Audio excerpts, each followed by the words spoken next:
Hello again, Sean Scorvo for HD23 here. Well, still on COVID.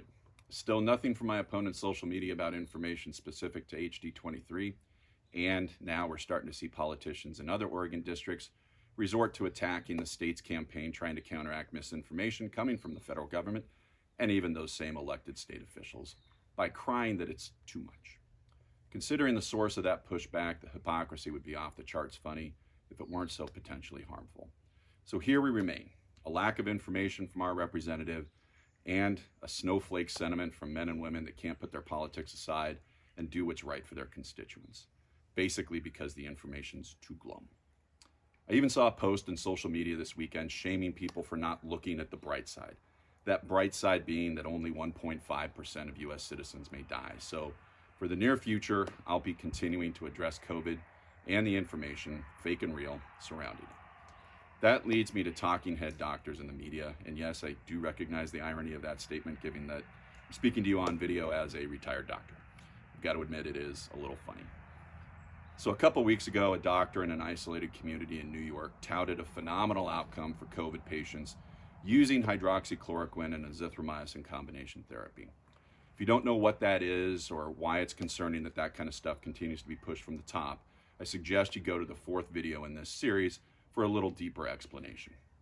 Unfortunately, although the doctor was later found to have exaggerated the number of affected patients and been found to be a long-term political conspiracy theorist, the hook was set and other doctors followed, coming out of the woodwork to seek their moment of fame. The latest was a Dr. Smith on Fox News a few nights ago stating that he had a 100% success rate and that his sons ran the statistics to verify the amazing results. His sons? Now maybe they are amazingly competent sons, but if that's the case, tout their credentials, not their lineage.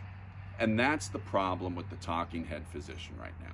A physician is normally more interested in truth over fame, good patient outcomes over money, truth over pushing your kids' future job prospects. And yet we have an entire culture of talking heads and wannabe talking head doctors that don't have the public's interest at heart. You might be saying, we don't have time to evaluate this. We've got to move ahead with what we know now. Well, here's a bit of context as to why we can't believe backyard scientists, even if they're doctors, and jump into whatever treatment they say is amazing. That context comes from, of all things, hormone replacement therapy for menopause. That's a big segue there. So in my time in medical training and practice, the popular position went from every woman over 40 should be on hormone replacement therapy to no woman should be on hormone replacement therapy because of an elevated risk of cancer to, well, we now understand that hormone replacement therapy needs to be targeted to only certain women. That whole process took place over 15 plus years. And how were the final recommendations finally figured out? Well, it was more than someone's sons running the numbers. It was an in-depth statistical analysis. It was setting up studies with control groups that got the drug and experimental groups that didn't. It was making those studies be what's known as double-blind, where the patients and the doctors didn't know who was even in the control group and who was in the experimental group, so that the placebo effect could be eliminated from the results and so that they could sideline anyone's biases. In short, it's complex stuff that requires attention to detail and a lot of experimental subjects to even be the least bit reliable. And even then, mistakes are made and biases introduced. That leads me back to the talking head doctor. To say that you had these amazing results, but then not submit them to scientific journals that are designed to evaluate the strength of a study and its results is lazy at best and fishy at worst. You see, the public looks at the MD behind the name and assumes the person knows what they're talking about and wouldn't dare lie for their own benefit. Unfortunately, most of the public never went to a medical school lecture where that myth would be immediately put to bed.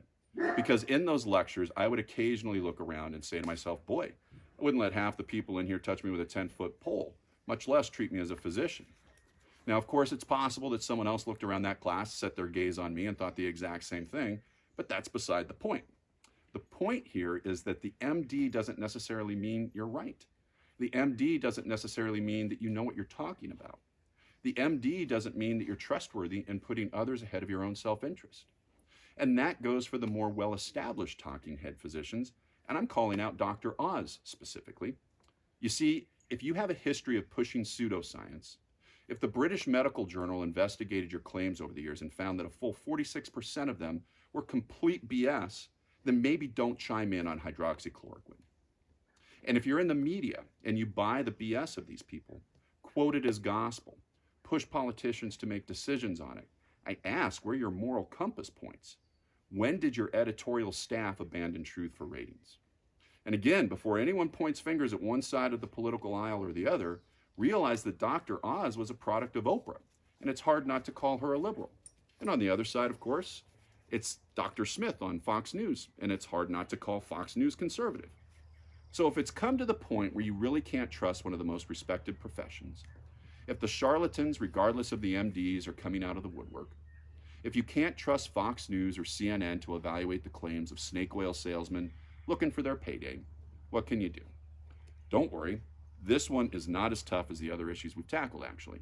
Because basically, when you see a talking head MD on the screen, you just need to ask yourself these 3 questions. 1, are they citing a study? 2, was that study published in a respectable scientific journal? And if so, which one? Because they always get named when they're published in a good journal. And 3, are they acknowledging the size, the strengths, and the weaknesses of the study? If you answer yes to all 3, listen. The person on that screen is trying to impart information without overpromising or making wild claims.